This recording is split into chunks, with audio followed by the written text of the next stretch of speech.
Signum function से start करेंगे boss. Okay, क्या होता है, इसकी डेफिनेशन होती है कि f x is equal to mod x upon x when x is not equal to zero and f x is equal to zero when x equal to ध्यान से देखोगे। ठीक है, तो अवश्य।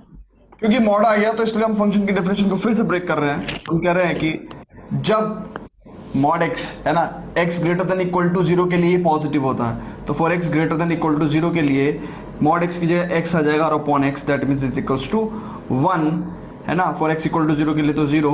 अब for x is less than zero के लिए, क्योंकि अभी हमने मॉड सिर्फ किसके लिए सॉल्व किया, greater than equal to zero के लिए है ना। अब किसके लिए करेंगे, जीरो से कम के लिए। देखो इक्वल टू का साइन हम यहाँ और यहाँ दोनों जगह नहीं लगा सकते, क्यों, क्योंकि अब इक्वल टू पे यहाँ पे एक कंडीशन आ चुकी है ना, तो इक्वल टू पे दो कंडीशन थोड़ी आएगी। आप खुद भी पता है ना, फंक्शन एक पॉइंट पे कभी भी दो वैल्यू नहीं दे सकता, तो फिर वो जीरो पे दो वैल्यू कैसे दे सकता है। बात में समझ में आ रही है। तो इस वजह से यहाँ पे हम ये greater than equal to zero का साइन में से इक्वल टू को हटा देंगे। क्यों, क्योंकि इक्वल टू जीरो पे ऑलरेडी हमारे पास वैल्यू है।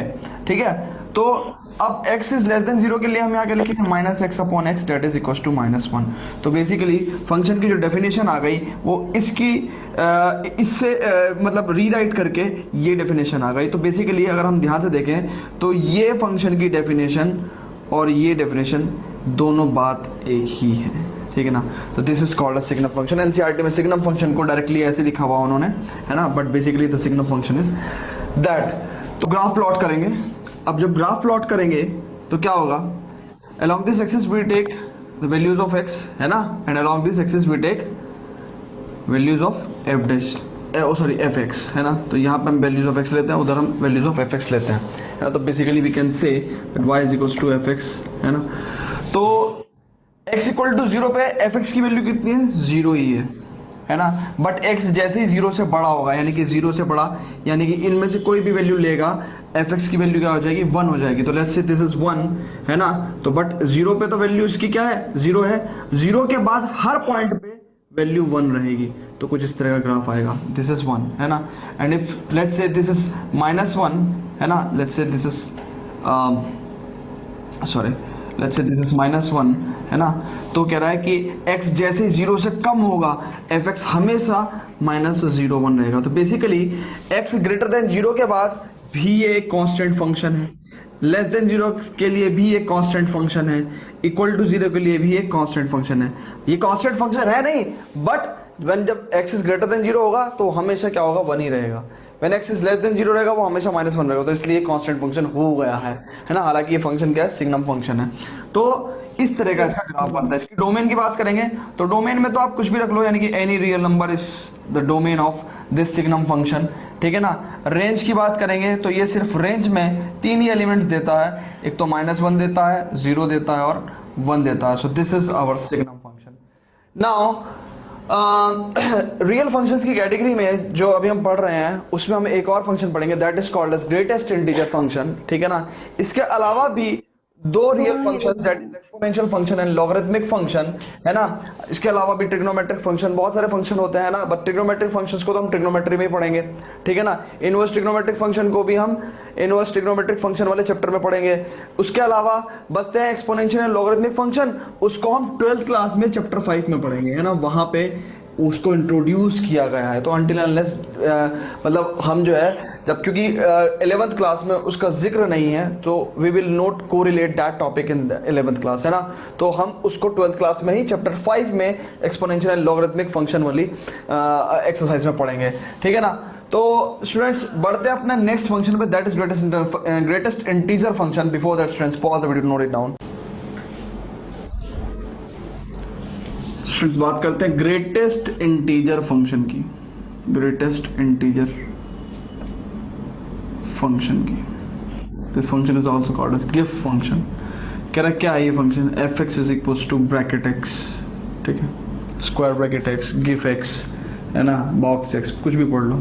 तो कह रहा है ये ग्रेटेस्ट इंटीजर फंक्शन है। ये क्या वैल्यू देगा, ये हमें वैल्यू देगा कि ग्रेटेस्ट इंटीजर लेस देन और equal to x, greatest integer less than और इक्वल टू एक्स। भाषा थोड़ी सी आपको ये समझनी पड़ेगी, ये क्या कहा है उसने, थोड़ा सा पकड़ करनी पड़ेगी। तो देखते हैं क्या रहा है कि ग्रेटेस्ट इंटीजर लेस देन और इक्वल टू एक्स का मतलब क्या है। क्या हम इसको दो बात में पढ़ लें, दो हिस्सों में पढ़ लें? पहले पढ़ लेते हैं इंटीजर लेस देन और इक्वल टू एक्स, और फिर देख लेते हैं कि उनमें ग्रेटेस्ट कौन सा है, तो देखेंगे। तो मत कर, चलो मैं कुछ केसेस लेता हूँ। लाइक सपोज डेट मैंने f 2.1 ले लिया, तो ये हो गया 2.1, ठीक है ना।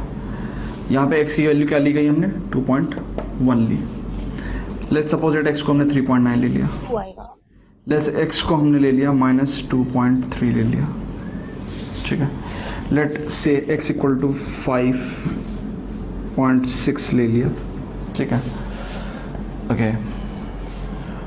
और या एक काम करते हैं 5.6 ना लेके 5 ही ले लेते हैं, ठीक है। अब सुनो, x इक्वल टू 2.1 रखा, तो f 2.1 इक्वल्स टू ब्रैकेट 2.1। अब हमें क्या वैल्यू देगा, तो मतलब समझो ये हमें greatest integer less than equal to x देगा। ये बात हमारे समझ में नहीं आ रही है ना। हमने कहा इसे दो टुकड़ों में पढ़ लो। इंटीजर लेस देन और इक्वल टू x पढ़ो पहले। x क्या है, 2.1 है। इंटीजर लेस देन और इक्वल टू को मैं ऐसे लिख लूं, और x क्या हमारा 2.1, तो इस बात को हमने लिख दिया। तो 2.1 से बराबर या छोटे कौन से इंटीजर्स होंगे, तो बराबर तो इंटीजर हो नहीं सकता, छोटे ही होंगे। कौन कौन से होंगे, 2, 1, 0, -1, -2, है ना। इधर भी चलते रहेंगे, -3, -4, ठीक है ना। बात समझ में आई। तो हमने इसका ये जो सेकंड वाला पार्ट था इसको सोल्व कर लिया। अब पूरा सेंटेंस क्या है, कह रहा ग्रेटेस्ट इंटीजर, कह रहा अब ये जो जितने इंटीजर है ना इनमें ग्रेटेस्ट देखो कौन सा है, बस वही हमारा आंसर होगा। मतलब समझे आप? कहने का मतलब इंटीजर लेस देन और इक्वल टू एक्स होना चाहिए, बट ऐसे तो बहुत सारे इंटीजर होंगे, उनमें ग्रेटेस्ट इंटीजर हमारा आंसर होगा। तो इस बात को एक ऐसे भी ध्यान रख सकते हैं कि जो भी नंबर होगा या तो वो इंटीजर होगा या वो पॉइंट वाला नंबर होगा। अगर वो इंटीजर हुआ तो जो का तू रख देंगे, क्योंकि और इक्वल टू भी तो कहा उसने। और अगर वो पॉइंट वाला हुआ तो जस्ट छोटे वाला इंटीजर, यानी कि 2.1 अगर कहीं नंबर लाइन पे वहां होगा, इससे जस्ट छोटा इंटीजर दो ही बैठेगा, है ना। या तो इसको ऐसे समझ लो, या फिर जैसे मैंने समझाया है डेफिनेशन के थ्रू कि भाई इंटीजर लेस देन और इक्वल टू 2.1, तो हमने 2.1 से 2.1 के इक्वल तो हो नहीं सकता इंटीजर, ठीक है ना। 2.1 से छोटे ही होंगे, और इनमें सबसे बड़ा वाला इंटीजर 2 है, वही इसका आंसर होगा। ऐसी इस डेफिनेशन के तहत हम इसको सॉल्व करेंगे 3.9 को। अब क्या हो गया जी, ये 3.9। अब बात सुनो,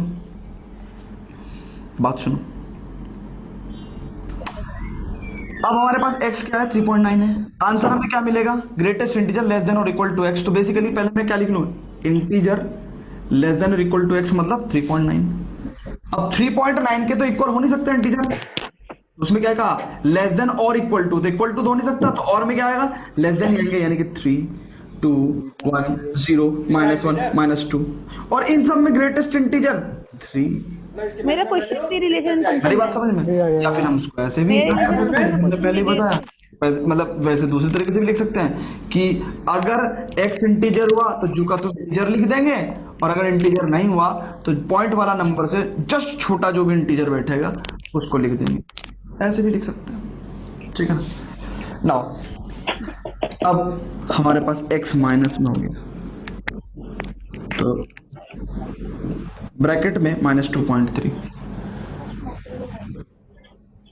अब हमने क्या करना है, इंटीजर, अब क्योंकि x हमारा ये हो गया ना, इंटीजर लेस देन और इक्वल टू -2.3, तो -2.3 से इक्वल तो इंटीजर हो नहीं सकता क्योंकि इंटीजर नहीं है, तो उससे छोटे इंटीजर कौन से होंगे, तो ध्यान से चेक करो, बहुत ध्यान से देखना है। -2.3 से छोटा इंटीजर -3 होगा, -4, -5, और इन सब में ग्रेटेस्ट कौन सा है, -2.3। गिव फंक्शन का जो आंसर होगा दैट विल बी -3। अब अगर f5 लिया हमने तो ग्रेटेस्ट इंटीजर फंक्शन 5, इसका आंसर क्या होगा। अब देखो इंटीजर लेस देन और इक्वल टू 5, अब देखो इंटीजर तो 5 के इक्वल भी हो सकता है ना, तो 5 और लेस देन कौन सा, 4, 3, 2। अब जाहिर सी बात है इन सब में तो ग्रेटेस्ट कौन सा होगा, यही होगा ना। तो मैंने क्या कहा कि गिव फंक्शन जो है जब इंटीजर होता है आंसर में इंटीजर ही दे देता है। बात समझ में आ रही है? गिव फंक्शन जो है जब इंटीजर होता है तो आंसर में इंटीजर ही दे देता है।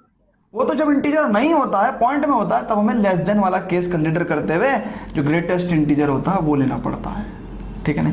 इस तरीके से अब इसका ग्राफ पढ़ेंगे, इसका ग्राफ पढ़ेंगे जी। अब देखो कुछ नहीं है ग्राफ में, लगता है बहुत डिफिकल्ट है।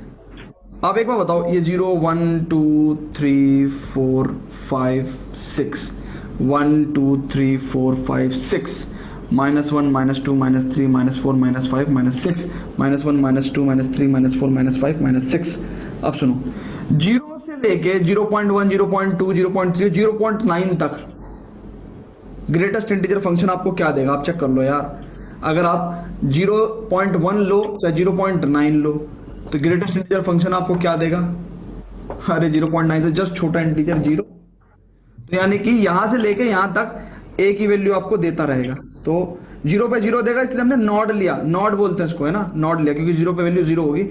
और 0 से लेके 0.9 तक 0.99 तक आपका आंसर 0 ही रहेगा। 1 पे जस्ट वैल्यू पर जंप करेगी, क्योंकि 1 पे तो ग्रेटेस्ट इंटीजर फंक्शन आपको क्या आंसर देगा? 1 देगा ना। तो 1 पे 1 दे दिया। अब 1 से लेके 1.9 तक आपका आंसर हमेशा 1 ही रहेगा। तो इसका मतलब क्या कह रहा है वो? 1 से 1.9 तक आपका आंसर है 2 पे खाली रहेगा, है ना। 2 पे क्या वैल्यू हो जाएगी? 2 पे यार चेक कर लो भाई, 2 पे वैल्यू क्या हो जाएगी? 2 हो जाएगी, तो वो जंप कर गया। तो इस तरीके से लाइक स्टेयर्स आपका ग्राफ बनता है। 3 पे 3 और कहाँ तक रहेगा ये? 3.9 तक 3 ही रहेगा। और यहाँ पे नोड, फिर 4 पे जंप करके 4 पे जाएगा और ऐसे, ठीक है। और ऐसे ही यहाँ पे चेक कर लो, 0 से लेके और 0.9 तक आंसर क्या रहेगा? -1 रहेगा, है ना। आंसर क्या रहेगा? -1 रहेगा। तो 0 पे ये और -1 पे क्या हो जाएगा? -1 ही रहेगा। तो ये देखो, बात समझ में आ रही है? इस तरह का ग्राफ, ठीक है। -1 से -2 तक आंसर ये रहेगा। -2 से लेकर -2.9 तक क्या रहेगा आंसर? -3 रहेगा। इस तरह का, ठीक है जी।